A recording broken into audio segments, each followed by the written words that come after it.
Hello everyone, welcome back to the channel. I am Mad Captain. There's another video on Raid Shadow Legends and another in our series of I Built Them, so you don't have to. First off, I am working on correcting the issues with the microphone. I have heard you loud and clear, and clearly you haven't heard me loud and clear. So I am trying that. I have replaced it with a new cable.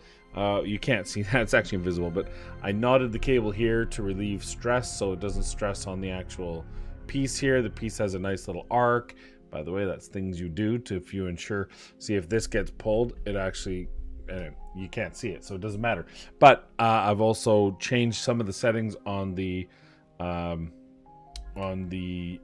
noise removal in hopes that it improves the quality of sound. We'll find out when I record this, and I don't want to re-record, and it doesn't happen all the time, so I'm hoping this is the case because buying a new mic is expensive, and I wouldn't go with the Yeti mic. I'd probably go with something a little bit better, which means that's a significant expenditure. I just don't want to expenditure right now. So with that said, let's get to TRUMBORR, who is our next in the line. So without further ado, here he is. It's TRUMBORR. Vigor Explosion. Attacks all enemies. Removes one random debuff from all allies before attacking. Damage increases by 5% for each debuff removed. Double Whammy. Attacks one enemy 2 times. The first hit has a 30%, bookable to 40% chance of placing a 25% weaken debuff for 2 turns. The second hit has a 30%, bookable to 40% chance of placing a leech debuff for 2 turns.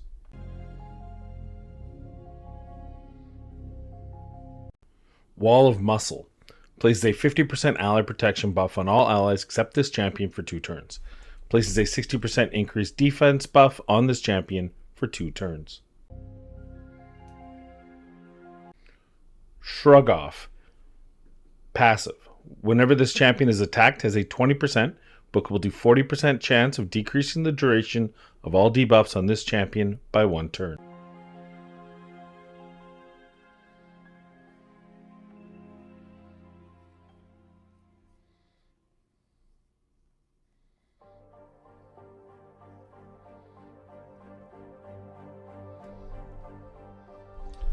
Alright, let's take a look at how I built out TRUMBORR. Now, I'm going to talk about his skills before we talk about how I built him out. If you need a champion for Ally Protect who's just there to make sure that everyone survives, you have that here. It's got a 50% Ally Protection, 4-turn cooldown, 2-turn Ally Protect with the increased defense. That's pretty standard among Ally Protect. There's a couple out there with slightly different iterations, but that's the basics. And as we have found out, many thanks to some of the 5-head champion players of Raid Shadow Legends, crit damage negatively affects the amount of damage you take under ally protection. So me, in other words TRUMBORR here, will take more damage if he has higher crit damage, which is ridiculous. As far as I know, they have not corrected that. So if you need this, then just build them out like that. It makes perfect sense. He also has this this passive. Whenever this champion's attacked, has a 20% decrease in duration of all debuffs. That's a nice little added bonus. Really good in sustained battles, things like Hydra or Clan Boss if you're using the Ally Protect for that sort of scenario. But there's this A2, which removes a random debuff from all allies, and then damage increases by 5% for each debuff removed. Now this one got me curious, because not only is it adding up to 30, depending on what content you're doing, up to 30% damage, but it's got 20% damage on top of that as part of the book out, and so this made me think maybe he's a good damage dealer. Maybe there's 2 ways to build this champion. And then of course on his A1 attacks twice. First one has a 40% book chance of weaken, and then he had a chance to put a leech, which is a nice little A1. To be honest, I kind of like it. 40%. The first attack, second attack, you're putting different debuffs up. It's kind of neat. It's not crazy good, but it's something, right? It's not a bonus. Now let's talk about how I built him out. If you see here, I did build him in some pretty heavy hitting gear. I wanted to make sure to keep his accuracy up there so he would land his A1 while still building him out for some survivability and for damage. So the 54-15 defense is for the damage, 259 crit damage. Now, like I said, that crit damage goes against his ally protect, but I wanted to see if this guy was a damage dealer, if he was a nuker. And then, of course, here, we're just going down that left side to grab us some War Master procs, and then we're doing it's pretty standard. This is just going to help us land or extend his A1 and give us just extra stats, right? And as far as those stats go, again, let's take a look here. Oh, I already did that. So the big thing is he's got, you know, 5,400 of defense. He's got nearly 260 crit damage. So if he can hit, we will know. So we're going to go into a dungeon. We're going to go into Dragon's Lair, level 25. Give him every opportunity to do well. Let's put TRUMBORR in this. So we know what we're going to see. We're going to see Stultus. I'll show you Stultus. Stultus is sitting at 6915 defense, 237 crit damage, 229 accuracy, not in Savage. And I don't believe he's fully booked. Yeah, he's not booked at all. So I think we haven't put any books in him. So a lot to be said about the books there for damage, as well as, of course, cooldowns. But there's some big damage there as well. But this will give you a kind of an idea of what a defensive-based nuker can do for damage. I also brought in Alika. We all know my love for Alika. She's got a good single target and multi-hitter. So that'll be a good test. Then we brought in kind of my reference champion. For those of you who have not watched my previous videos, Ethos is sitting here, 7548 attack, at 254 crit damage, 221 speed, with a little bit of accuracy to boot. He's my PvE guy. I like using him anywhere I have to wave clear, including campaign, Nightmare campaign. So let's go in here and find out what kind of the damage we are doing here. First, of course, as always, we need a debuffer. And, oh, she even landed the unprotected Brimstone. Great. All right, let's try his A2 there, get some damages. We're going to give his a run next. And then we'll give hers a run next. Boom. And then he gets a sweep. Is this which one's the bigger AoE?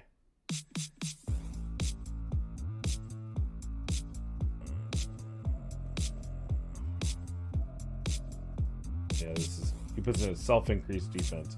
All right. Obviously, he did more damage than was going to show here. We might do it again. So, yeah, I needed to know, and that 287 is not a big deal. It hit kind of... Obviously, it's not hitting as hard as any of the rest of them. Stultus is probably much higher than that. Let's check his A1 here. Actually, I'm gonna do one more. I'm gonna take Alika out. I'm gonna take him out as well. I want to see this again. Now I'm gonna try one more thing after this, and it's just to test. Yeah, we didn't get the weekend. People get so triggered because I waste so much energy on these, but I need all of one affinity. That's why I do this. So we're gonna do this. We'll even use his A2 just to see that battle, and we'll see the differences here. Yeah, 334, 318. So yeah, he hit a little bit harder, probably War Master procs, but again, not very good damage. It's not crazy good damage. But let's see how this amps up. Now, unfortunately, I can't just the easy way, the cheater's way to do this. I can't, unfortunately, stop the added damage from Gerptuck. It's been a while with Dustin. I might have to actually... Hopefully he's fast enough. No, he's not. We're going to have to put some gear on him. We're gonna put those poisons on. Now, keep in mind that also increases damage. That's what Gerptuck does. So... but we're going to keep them both in there so you can still see comparatively what they're doing for damage. I'll use that A3 again too, just to see how much our boy can hit when he self-buffs. It's such a great ability to self-buff your primary damage stat. There he is. Oh yeah, you seem to be missing a few pieces. You seem to be missing a few pieces of gear, my friend. Let's go. I mean, who cares? As long as it's got speed on it. Well, that's a... Oh, yeah, except for he needs way more speed than that. And I'm an idiot. That's okay. 2 speed. There we go. God, that might actually be fast enough. But let's get one of these. There we go. All right, that should be plenty fast. Now let's take them in here. And this way we can get that extra damage. Oh, you know what? End battle. Now, keep in mind that he gets an extra 5% for every one. So let's bring someone else in here who won't. Yeah, Trunda will go last here, so I won't take a swing with Trunda. But this way, does Stone Skin stop her from getting self? Guess we're gonna find out. I've never tried this before. So let's debuff. Oh. I'm so close to the test server, everybody. Please like and subscribe. So that I can get on the test server. And so when I do little tests like this, I'm not wasting all my energy. Alright, so it's this one, right? Yeah. Oh, yeah, it does block. Oh my god! Oh well, so that's 5, 10, 15. He's gonna get an extra 20% damage here. Theoretically. And then we're gonna see how much damage this guy gets to do. Boom. Will that look like a lot? And then we're not gonna even let Trunda go. So he went considerably up to 388. That was like from, what was it, 318 to 388. Obviously, part of that is Gerptuk's ability. So that's 2 abilities in one. So it's really difficult to compare the two. But look at Stultus's damage is just next level in comparison.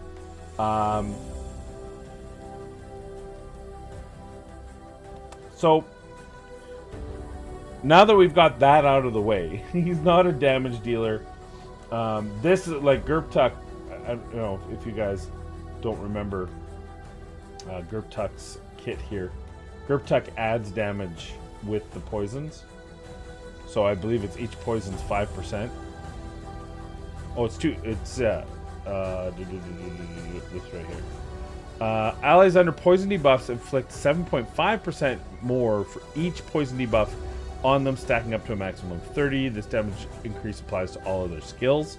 So what you were seeing there is he was gaining 20% damage from his own removal of a buff, and then hitting for an extra 15%, because remember he removed one of the debuffs, so he would have 15% for the 2 poisons on him, and that alone, I mean, it worked. He did hit okay, but I think that it's pretty obvious that this isn't a guy you're going to be using in that scenario. So with that said, now that we've kind of gotten that out of the way, it's something I really wanted to test and understand. Yeah, I think because he's a defense champion, you could if you wanted to, but this extra damage increase is what this turns out to be for me. Is it turns out to be useless. Now I'm going to build him how I think you can use him. We'll discuss how to use him where I think he's most important. That's in the Hydra, so I'll be right back with that build and that team. All right, so here's our updated TRUMBORR, which we're going to take into Hydra with the team. Just to kind of give you an idea of what to do. We're not doing a full Hydra key, just kind of give you an idea of how this guy's probably more likely to be used. Though, like I said, and this is important to note, his damage, though not tremendous, a little underwhelming, but it's still good damage. It's better than a support damage. It's better than these kind of weak hits. So if you need damage in the Orc world from a defensive-based champion, for example, your current nuker is dying too quickly, this is a champion that's going to be able to survive as well as do good damage. So if you can do that, you saw the previous build, just build him out like any average nuker, keeping in mind that defense is his modifier for damage. But this is the tank version, protector tank. You see we have him in regen gear with immortal gear, and those are the 2 sets I hardly recommend. Defiant, Guardian, Stalwart, protector gear, all very good as well. Protector gear might be a low-key win for this guy, being that he puts up that ally and protect with that defense up, but just anything to make him stalwart, make him stronger, even resilience gear, and you're looking at getting HP and defense. So for PvE content, ignoring his damage multipliers and ignoring his damage, you're looking at that HP of about 70k plus and defense at that 4.2k. 4.2k is where it becomes more effective to increase your HP as opposed to your defense. Now that is strictly based on incoming damage modification. If you want to do more damage, then just more defense, right? But that 4.2k is kind of like that minimum baseline you want to hit at. Attack, irrelevant. Speed, 210 plus. That's based on Hydra. Obviously, if you're using him in the Clan Boss, you're going to tune it to your team. He's got 2 different ways in the Clan Boss to be used. You can use him for his cleanse on that 3-turn A2, in which case you'd have to tune it to either the stun or for the A2, whatever, speed debuff, those sort of things. So you'd have to pick one of those two, or conversely, you're gonna tune him for his ally protect, which is gonna be a 4-3, so he can protect both A1, A2 from the Clan Boss, and then rinse repeat. So both of those tunes are perfectly fine on Clan Boss. Either one makes sense. If you're doing a cleanse version of this guy, you're probably gonna want to put up a different team, something where you've got a different survivability mechanic, because his ally protect will kind of be out of tune, out of phase. But definitely either option is there for you, and of course speed will depend on that. And I say 210 plus speed, and that's really based on what Hydra you're hitting. Obviously, it needs to be faster, depending on whether you have a speed or etc. etc. Crit rate, crit damage you do not want, because ally protect, the damage you take on ally protect depends on your crit damage, and that is an issue that, as far as I know, they still haven't fixed. So you want to stay as far away from crit rate and crit damage as you can. Accuracy and resistance are secondary. Accuracy would scale obviously with the content that you are fighting. If you're in the Clan Boss, up to 240, depending on Ultra Nightmare, 240-ish. Accuracy would be somewhere between 240 and 415 on this current rotation, if my mind is working correctly. Maybe it's 435, depending on what level of Hydra boss you are fighting. And yeah, that'll give you a good sustained champion. So now let's take a look at TRUMBORR in the Hydra boss. All right, so here's a Hydra hard. This is just a team I slapped together to give you an idea of where this guy can kind of help. And the key here is that he's using that ally protect to keep your team alive. That's his deal. That's his whole shtick, and hopefully will work quite fine for you. Put up that ally protect. It's probably going to get stolen, to be honest with you, but we have the block buffs up, and we're running this team. There you go. Steal the buffs away. But the second piece of this is, and you can already see where it could be useful, is when he gets a chance to go, there's a potential of debuffs. Now she can remove that, but I'm not going to. I'm going to let him remove that. So now he's going to get a chance to remove that and then do some damage. And he's going to get, War Master procs there, so that's going to be a pretty good thing. But this is really it. This is where I think he is most useful, and that's just keeping a team alive. And whether you bring him into here, or whether you're bringing him into anywhere, Clan Boss or ever, unfortunately, and I say that unfortunately, I think there was a real opportunity to make this guy kind of better than he actually ended up being made. And it's unfortunate, because to me, this is a guy who would really excel if that damage meant something, but it doesn't. So he looks cool, and obviously, as with anything, if you need ally protect, he's there for you, so you'll be able to use that ally protect to your advantage, obviously.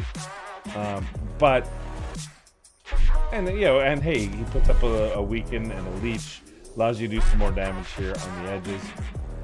But I do feel like it's a real I think his kit's a missed opportunity that really could have shone a lot better than it actually does. And that's just because, again, where we're looking for ally protect is somewhere like this.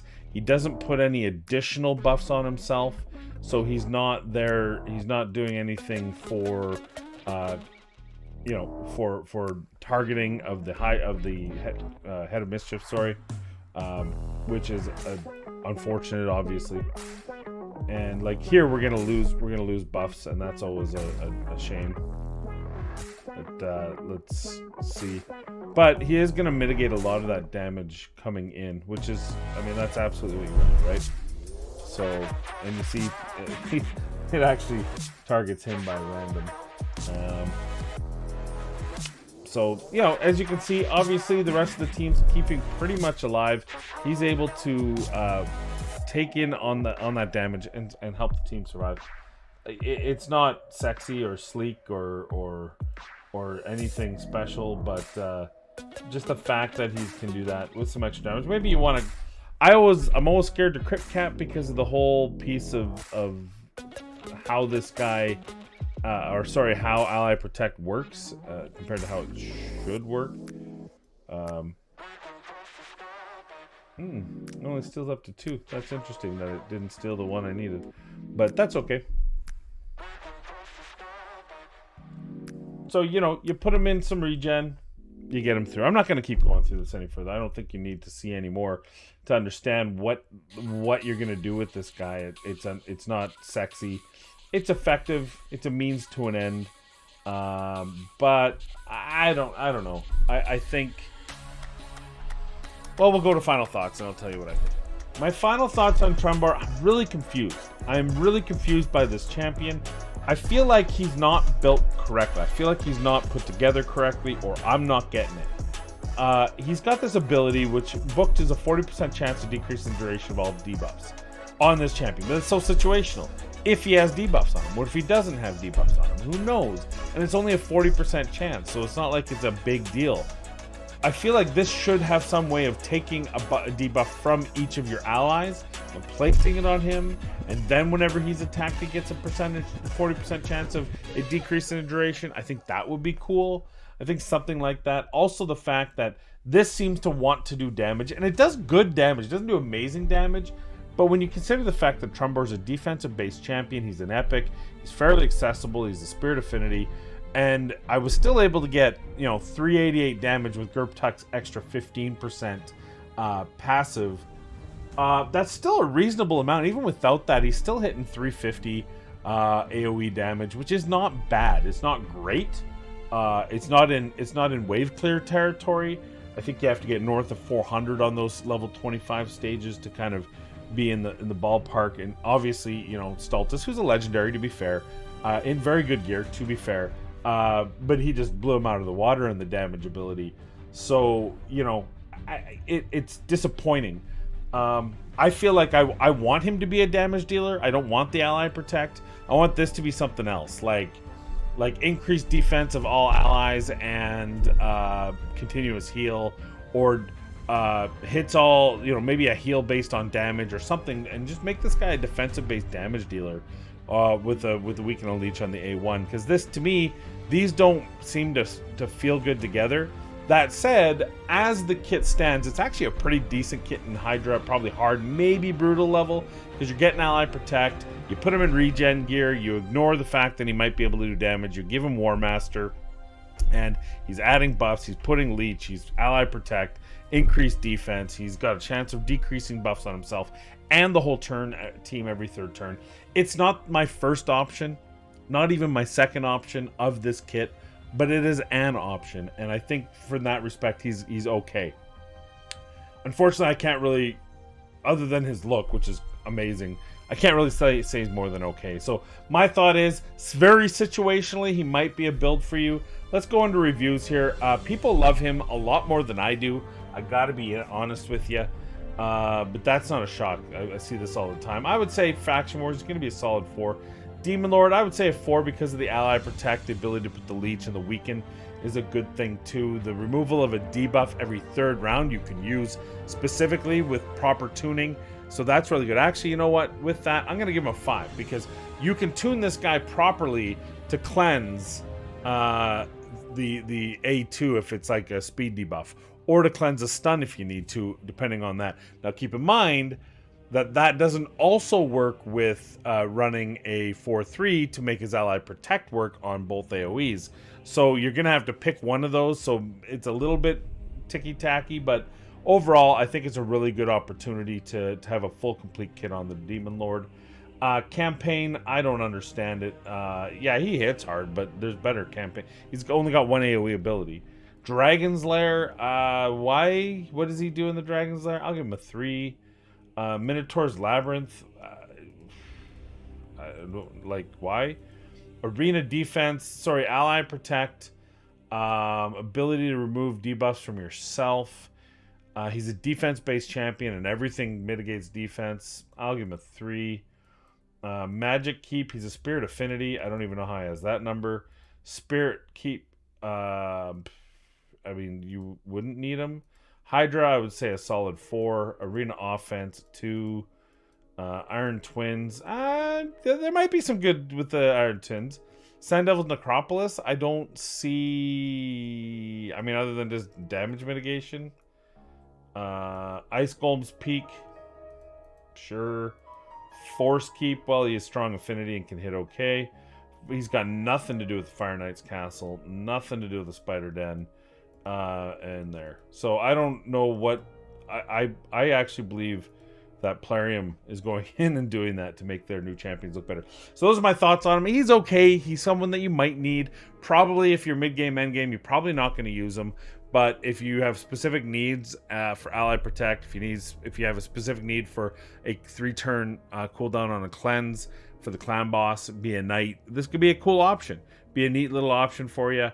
And of course, a Faction Wars. But for most of you, it's probably going to be a Vault Dweller, which is rather unfortunate. But it is what it is. So that's it. That's all I have for you. Thank you for watching this video. I hope the audio is better. If it isn't, I will keep trying to fix it, and I apologize. But in the meantime, of course, be kind, be safe, and we'll see you in the next video.